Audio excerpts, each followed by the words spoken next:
Hola oyentes de Radio Sefarad, es un gusto volver a contactar con el historiador Ricardo López Gottig en Argentina para seguir hablando de las edades del totalitarismo. ¿Qué tal, Ricardo? Hola Jorge, ¿cómo estás? Muy bien, y con ganas de seguir avanzando en esta historia que para los que tenemos ya unos añitos, cada vez nos damos cuenta que somos parte de la historia, o sea que ya acusamos el paso de los años. Y vamos a hablar de la perestroika, una palabra rusa que todos aprendimos a pronunciar a finales de los años 80 y que tiene que ver con la llegada de Gorbachev, de Mikhail Gorbachev, a la jefatura del Estado en la Unión Soviética, ¿no? Sí, perestroika es un término que se volvió muy cotidiano, ¿no? Y que de hecho incluso se sigue utilizando para grandes transformaciones. Y acá hay que señalar que Gorbachev no buscaba la disolución de la Unión Soviética ni el fin del marxismo-leninismo, sino que muy por el contrario, él lo que buscaba era darle una nueva legitimidad y dinamismo a esa sociedad soviética que él encontraba que estaba muy estancada. Lo cierto es que primero hay que señalar que murieron tres líderes soviéticos en muy pocos años. En 1982 murió Brezhnev, en 1984 Andropov, en 1985 Chernenko, y por eso a estos líderes lo sucede alguien de otra generación como era Mikhail Gorbachev, que era miembro del Politburó, miembro del partido, y que él lo que va a plantear en 1985 es lo que él llamaba el nuevo pensamiento y que se expresaba en dos grandes políticas: la perestroika, que era la reestructuración de la economía y la sociedad soviéticas, y por otro lado, glasnost, que era la transparencia de los actos de gobierno. Porque lo que ocurría en la Unión Soviética y en los países satélites de la Unión Soviética en Europa Oriental es que la vida de las personas era transparente, pero lo que ocurría en el Estado era completamente opaco. Y esto quedó muy bien reflejado, por ejemplo, en el accidente de Chernóbil, que se trató de ocultar lo que estaba ocurriendo en Chernóbil hasta que se hizo imposible taparlo. Pero esa era siempre la actitud de tapar lo que ocurría, cualquier accidente, problema, situación, se tapaba, y la vida de los ciudadanos era absolutamente transparente para el Estado, ¿no? Que en las democracias justamente debería ocurrir lo contrario: la vida de los ciudadanos lo más opaca posible, manteniendo la privacidad, y que los estados sean transparentes. ¿Y por qué plantea esto Gorbachev? Lo cierto es que lo que ya se había visto en los años 80 de una forma muy evidente es que había una gran brecha tecnológica con respecto a Occidente.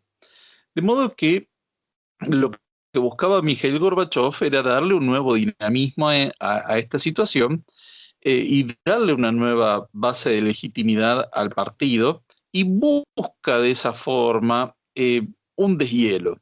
Y acá vemos que vuelve a ser una especie de deshielo cultural como intentó hacer Nikita Khrushchev en los años 50, muy limitado, por cierto. Intenta hacer algo como el socialismo con rostro humano de Alexander Dubček en Checoslovaquia. Es decir, que Mikhail Gorbachev empieza a desmontar todo el sistema de la censura establecido y de la gran represión, pero claramente, primero, estamos hablando ya de décadas de un sistema que estaba muy establecido, con lo cual era muy difícil desandar todo eso, y que además hay que tener presente que en Rusia nunca hubo una democracia.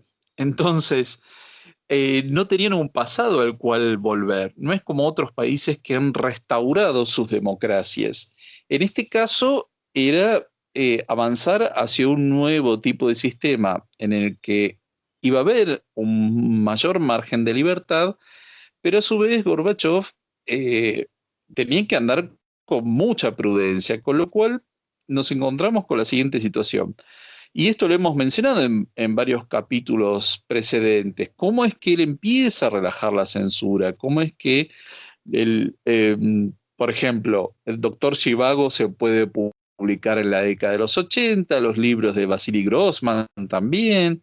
Es decir, cómo todo eso empieza a publicarse y se empiezan a conocer muchos crímenes cometidos en décadas anteriores, pero sin que eso significara cuestionar la legitimidad del Estado soviético. Con lo cual se encontró una situación muy ambigua y por otro lado, esto da margen a que muchas repúblicas socialistas soviéticas, ¿no? Recordemos que la Unión Soviética era un conjunto de 15 repúblicas, empezar a ver cada vez mayores tendencias autonomistas y nacionalistas.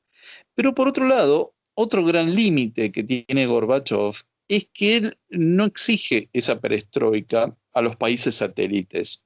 Es decir, no le exige esto ni a Polonia, ni a Alemania Oriental, ni Checoslovaquia, ni Rumania.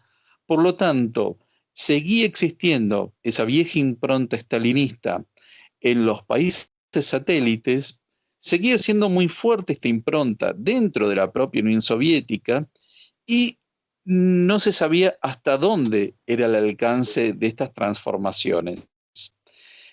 Por eso queda a mitad de camino sin ganarse el apoyo de nadie al final, ni de los más demócratas, ni de los estalinistas, porque queda a mitad de camino, pero hay que señalar que él no buscaba la disolución de la Unión Soviética, es decir, que eso va a ocurrir a pesar de él, a pesar de sus intentos, y que por otro lado es muy interesante compararlo con el proceso de transformaciones que se estaba viviendo contemporáneamente en la República Popular China, en donde sí hubo un proceso de modernizaciones en la educación, la economía, la defensa, la agricultura, pero sin ningún tipo de transformación política. Y que también tiene que ver no solo con digamos, las características propias de la República Popular China, sino que además en China hay minorías étnicas, pero que solo son el 10% del total. Es decir, que las pocas presiones independentistas que podía haber quedaban completamente diluidas en un mar de la mayoría étnica Han.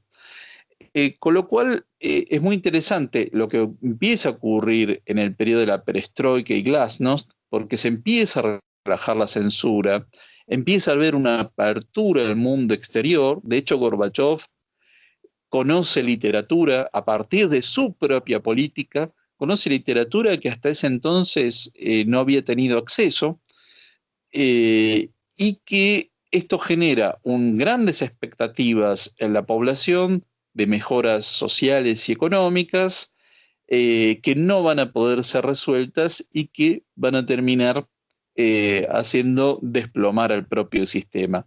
Pero es un caso muy interesante en el que este propio sistema intenta reformarse, pero no encuentra el camino rápido para hacerlo, ni tampoco efectivo.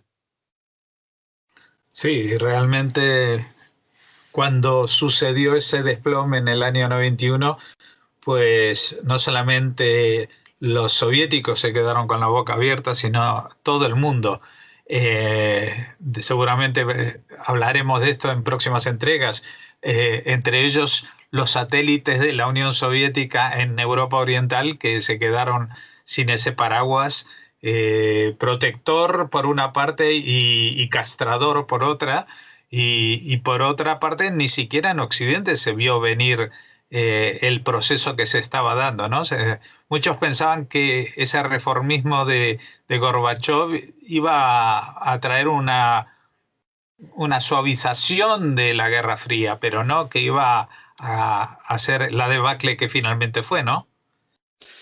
Exactamente, y es muy interesante ahora que se conocen los archivos digamos, oficiales en Occidente, cómo es que muchos mandatarios que uno podría suponer que estaba que hubieran estado contentos con el proceso del desplome de la Unión Soviética y sus aliados, en realidad estaban muy preocupados, porque en definitiva era un mal que conocían, ¿no? Que sabían muy bien cuáles eran sus límites, sus capacidades, y que estaban muy preocupados por todo lo que empezó a ocurrir.